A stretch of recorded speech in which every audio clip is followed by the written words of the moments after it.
पंचायत समिती, जिल्हा परिषद याचा आरक्षण जाहीर झाल्यानंतर तालुक्यात अनेकांच्या स्वप्नांवर विरजण पडलं असलं तरी काही जण मात्र या आरक्षणाचं जोरदार स्वागत करत आहेत।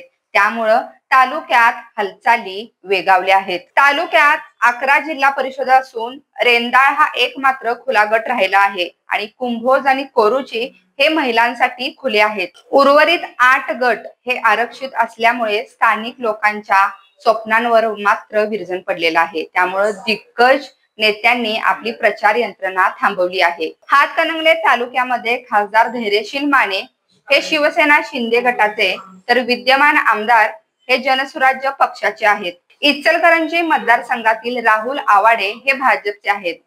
हातकणंगले तालुक्यातील 14 गावांमध्ये त्यांची ताकद ही पाहायला मिळते। माजी आमदार राजीव आवळे यांच्या मार्फत राष्ट्रवादी शरद पवार गट तालुक्यात दिसत आहे।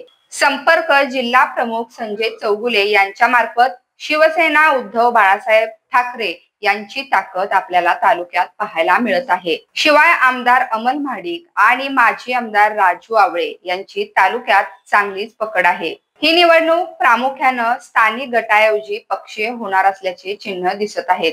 तालुक्यात सगळेच मंत्री आपली ताकद दाखवण्यासाठी मिनी मंत्रालय म्हणजे जिल्हा परिषदेसाठी सज्ज आहेत। अशाच डेली अपडेटसाठी पाहत रहा न्यूज मराठी 24।